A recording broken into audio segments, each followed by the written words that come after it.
Hi, Danielle Silver here. I'm in the assembly rooms in Glastonbury, and I've just come to see Michael Pascoe. Get his name right. Pascoe. He does the cards here in the assembly rooms, and I've had some really lovely reports about him doing some really good card readings. So I'm just going to talk to him about how he got involved with the cards and what he does and what he can offer you if you come here. And he's here on a Tuesday. So let me just talk to him. Hi, Michael. Hello, Danielle. Lovely to see you. How are you? Hi, guys. So, first of all, when did you start doing the cards? I have been actually reading professionally for over 30 years. Wow. I know this boyish face, but very, very old school. How I learned when I did a apprenticeship with a West Indian spiritual reading worker. We lived on Brixton's Frontline in the early 80s. And the way she taught me, which was the very old way, which is playing cards. Because playing cards actually... That's right, yeah, they predate the tarot. People think that tarot can be playing cards, actually the other way around. It was only in the middle 20th century that tarot cards overtook playing cards as a divination tool. Yeah. And actually, if you go to African American communities, or Latin American communities, or West Indian communities, they still use playing cards, which is the way I like. And actually, the deck I like to use when they behave themselves, which is not always, were printed in 1864. Wow. So this deck is 150 years old. Wow, can you zoom in on that? Wow, 150-year-old pack. That's amazing. If you like to feel the weight of that. It's really heavy. It's really heavy. I love it. And they're actually really good condition. Well, they were very expensive. They were a luxury item at the time. I mean, that's why you bought a card press. Yeah. This is a modern version. From a gambler's boutique in Las Vegas. But that's why you bought a card press. To keep them flat in. They were not disposable items. And if you feel the difference in weight between that and a modern deck.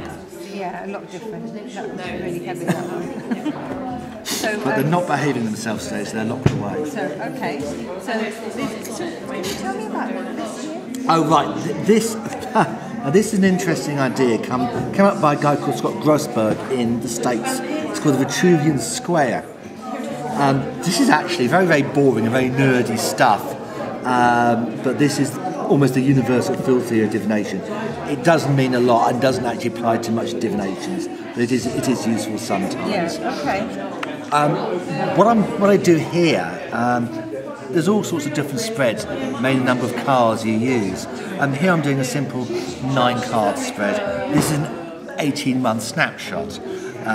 9 months in the past and 9 months in the future. The reason why I'm not going any further is things get a bit too vague. So people say to you, would it be alright? And you say yes, 25 years time. It doesn't really help anybody. So I like to show influences. I'm one of these people, I think I know why things happen, I'm usually wrong.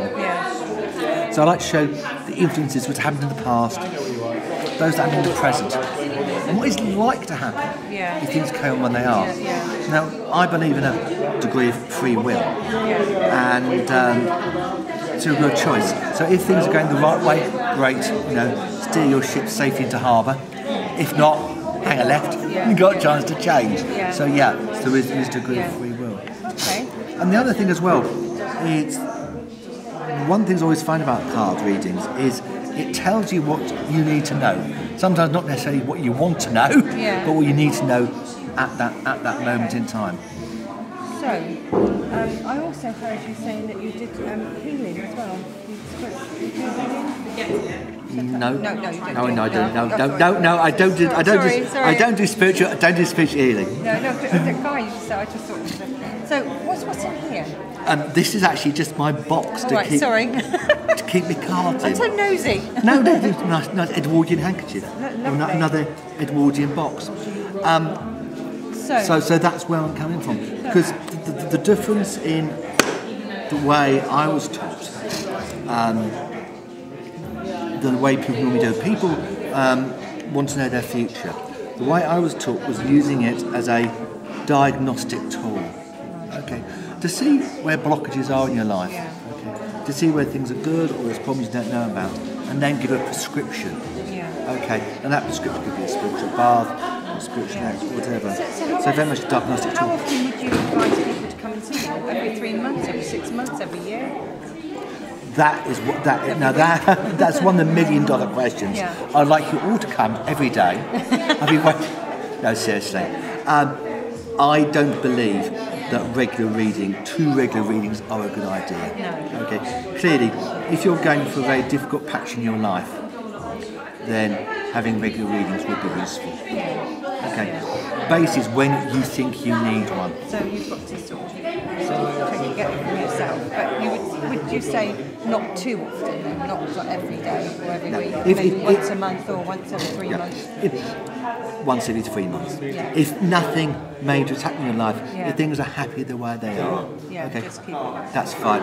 Otherwise, you'll just hear the same thing. Everything's great, carry on. Yeah. Which if you want to pay me 20 odd quid to hear, I'm more than welcome to tell you. But from the client's point of view, it's not always very perspective. How do you like Glastonbury? Well, we moved here 3 years ago. I've been coming down to Glastonbury for 10 years beforehand. Yeah. We both, my wife and I, both worked and lived in London, and we decided Christmases times to do something for ourselves and go sell catering in Glastonbury. So that's how I got. Yeah, and you fell in love with it. Yeah, I've got no Glastonbury. Yeah, and when were you born? When were you born? Oh, I'm London. I'm South London. Surrey, born and bred. That is round your neck there. Oh, that is a sigil from Pascoe Solomonus, which is a medieval grimoire. That is to controlling a bit of evil spirits, which I think is quite useful in this case as well. I do as well. So that's is that what you'd like to say? The fact that you're here on a Tuesday. I'm here reading. Well, I'm here reading. I haven't got any cards at the moment, but I'm reading, playing cards here on a Tuesday. But now on Saturdays and Sundays, I'm doing the Thoth Tarot. Lady of Silver Moon. It's like Lady of Silver Wheel. Oh, lovely. I always get confused, Lady of Silver Wheel. Okay. And that's a Thoth Tarot, which is a very, very complex deck. It's one of the most difficult decks. Lovely. But I'm there every Saturday and Sunday, Lady of Silver Wheel. So, if you can't get hold of Michael here on a Tuesday, you can get him at the Lady of the Silver Wheel on a Saturday and a Sunday doing the Thoth Tarot. And can we have your phone number? So if anybody wants to contact you. Well, the best way for people to contact me is using my personal email address, which is mjpascoe, P-S-C-O-E, @hotmail.co.uk. That's my private email address, so you can always make sure you can get hold of me then.